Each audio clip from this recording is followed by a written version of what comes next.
Hello, good evening, everyone. Welcome to Business Live. Coming up in this bulletin, Ghana's reference rate drops to 14.58%, a development expected to push interest rates marginally for the next 1 month. We'll be exploring how commercial banks will respond to this decline. Also in this bulletin, economist Professor Peter Quartey calls for increased investment in the agricultural sector to sustain disinflation in the wake of the inflation drops, which have fallen by 3.8% in January 2026. Local production. Yes, we are benefiting from the good weather, but I don't think that is sustainable. Let's support the value chain. Let's have irrigated agriculture. All right. Let's ensure that even storage, etc., is supported. So, from a simple backyard plant, we'll tell you how turkey berries are becoming a powerful source of health and income on today's episode of the Joy Business Van. Details of these and more lined up for you. Please stay.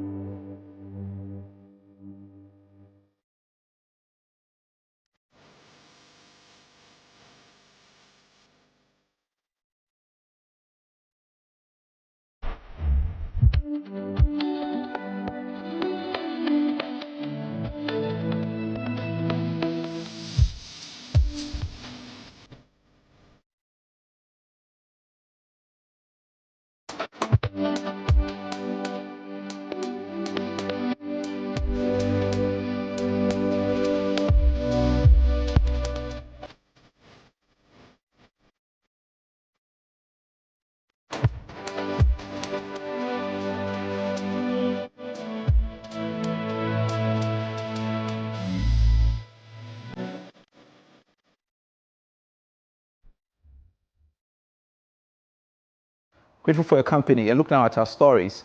Ghana's reference rate, which is the key benchmark in the determination of interest rates in the country, has gone down marginally. It dropped from 15.68% to 14.58% for the month of February. More in this report.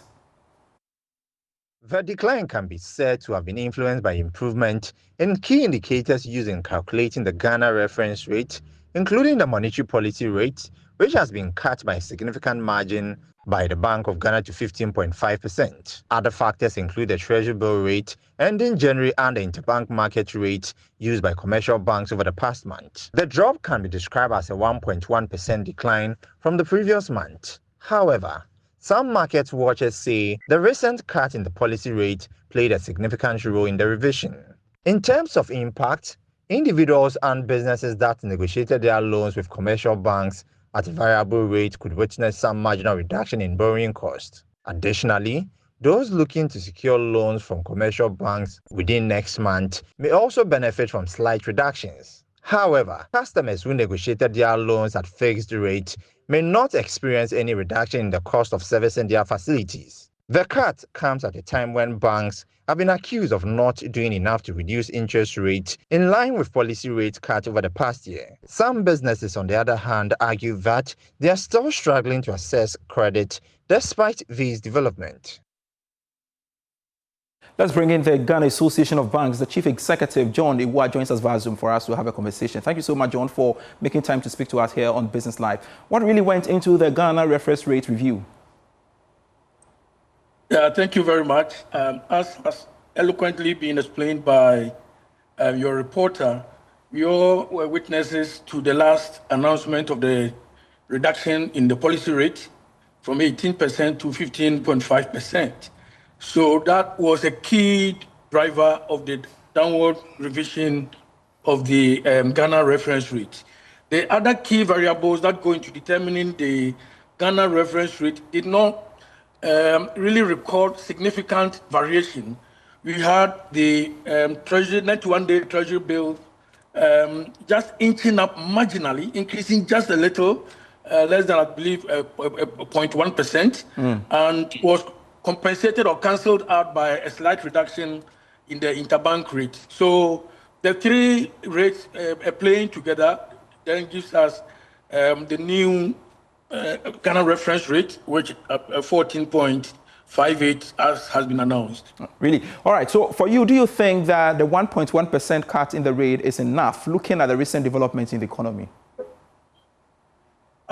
In my view, it is more than enough. You know, as I've maintained in all our previous discussions, the Ghana reference rate is a mathematical derivative. So it is fed by data. And the data points we are using is what has given us the rate. So it's not anybody's machination.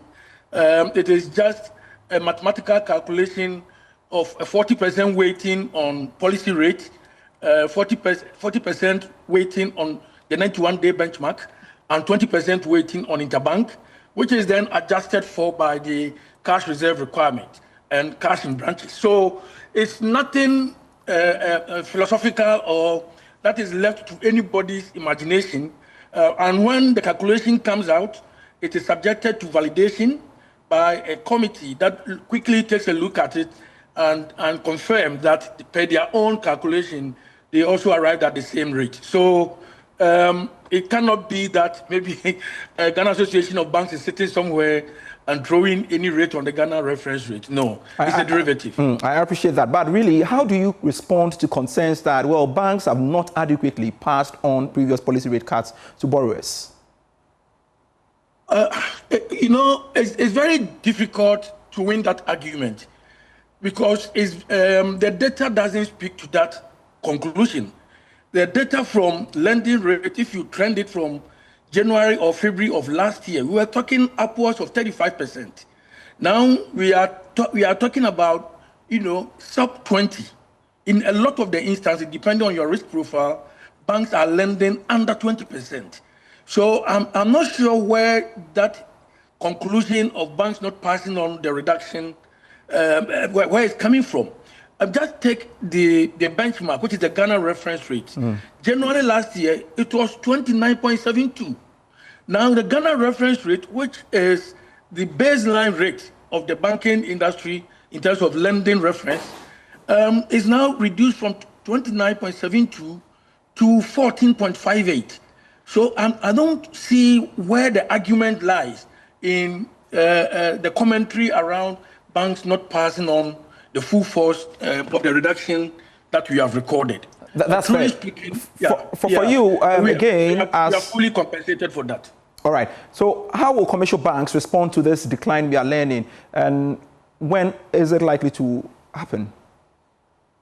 So as the rate has just been announced, today is Wednesday, this morning, as I've maintained and we've said before, it's always announced the first Wednesday of each month. And the new rate will then go into the sanction decisions of the banks. But one thing that we all have to note for sure is a reduction in the rate does not necessarily change the risk profile of a certain client. Of course, the more affordable the lending rate is, the better the propensity customer to repay the loan.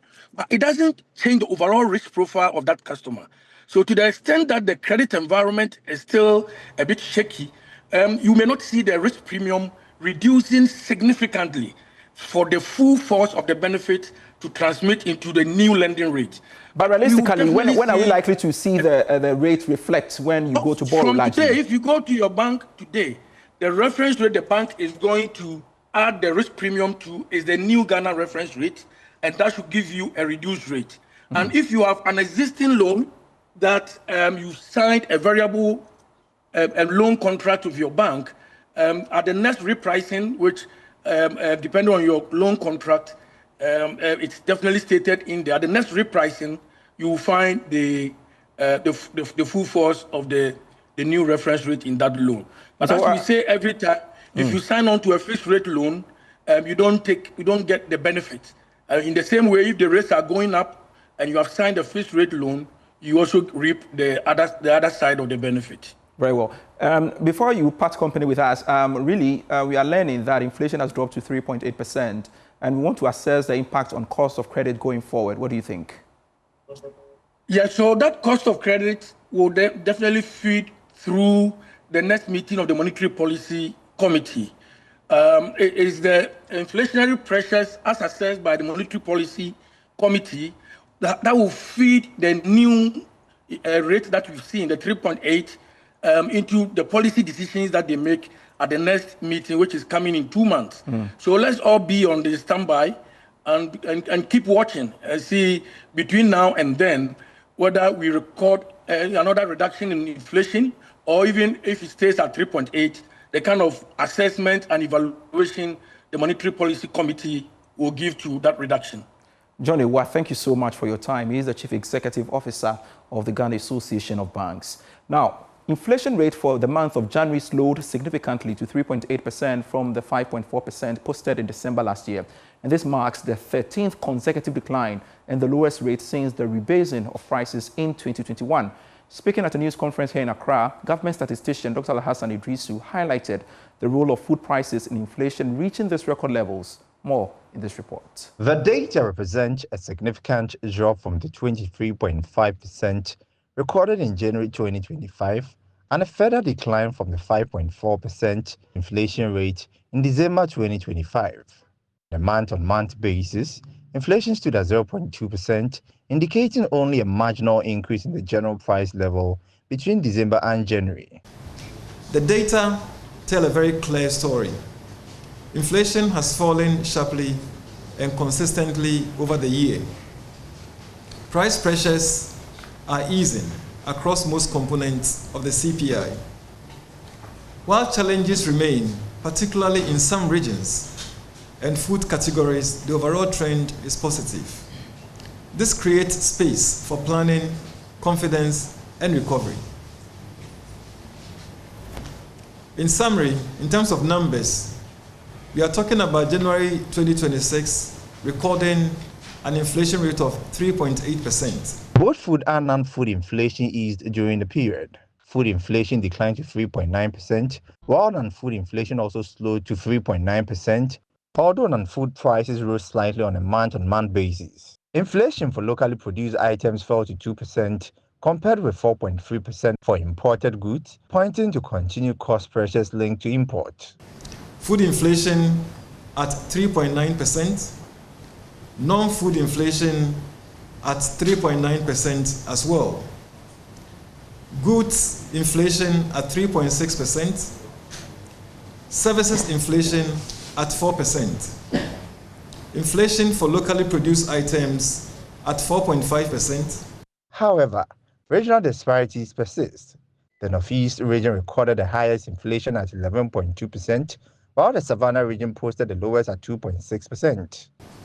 And then we have regional differences, which shows that Northeast recorded the highest inflation at 11.2%, and Savannah recorded the lowest at negative 2.6%. Government statistician Dr. Hassan Idrisu urged government to sustain effort to stabilize food prices and increase investment in storage, irrigation, transport infrastructure, and market access to help reduce regional inflation disparities. For government, it's important to sustain the fiscal discipline, continue efforts to stabilize food prices, and invest in storage, irrigation, transport, and market access to reduce regional disparities. The Ghana Statistical Service says to sustain this inflation trend signals improving macroeconomic stability, which could help ease cost of living pressures for households and businesses in the months ahead. While reacting to the development, Professor Peter Quartey said increased investment in the agricultural sector is critical to sustaining the disinflation trend and further easing locally produced inflation. Well, the transmission mechanism is certainly going to be through the banks also adjusting their rates, because they will use the reference rate to do that, and that fits into the calculation. So certainly the banks will adjust their lending rates, and the cost of credit is going to come down, and that is going to translate into easing, some kind of easing for consumers, customers, etc. So that is a transmission channel that we're seeing, and that could also have repercussions on cost of living.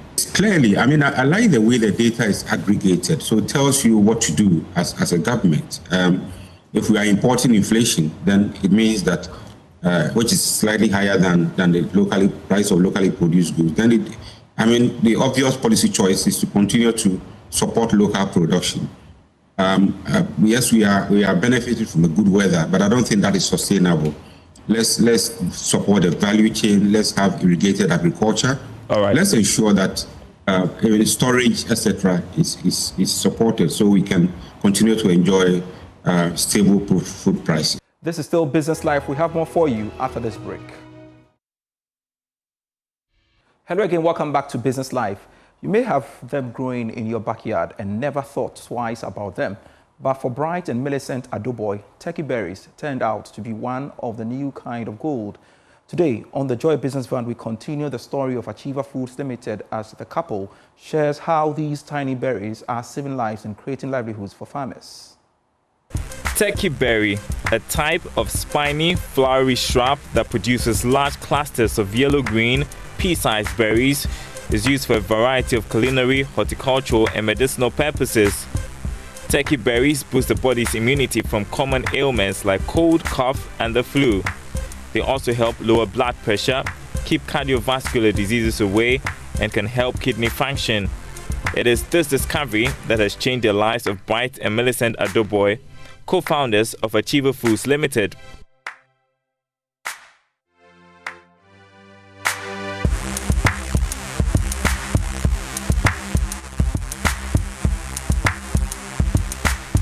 The story so far.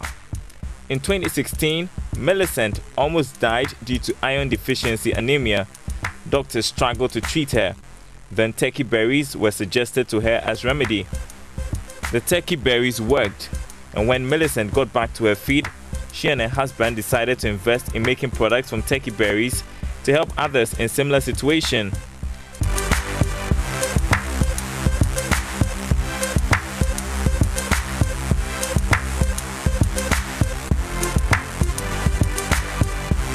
Six years later, Millicent is busy at the production center, about to make tea products from the turkey berries.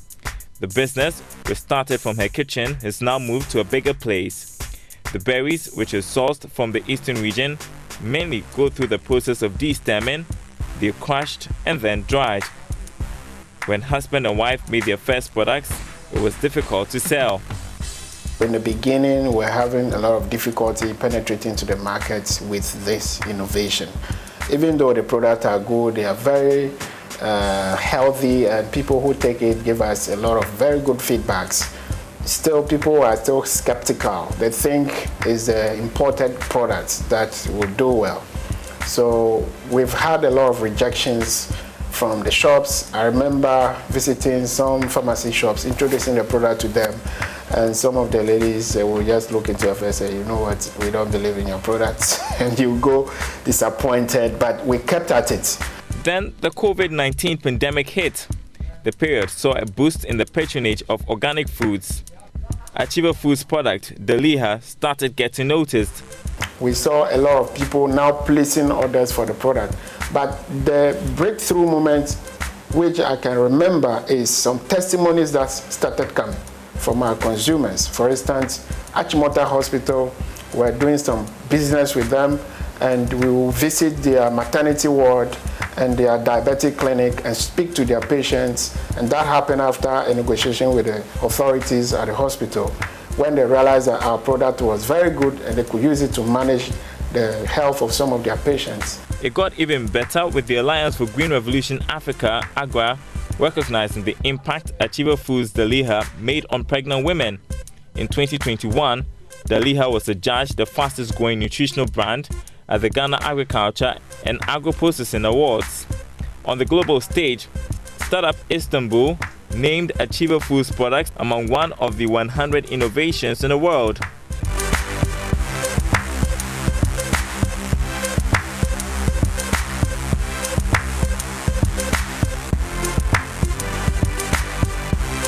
Currently, production is 80% manual.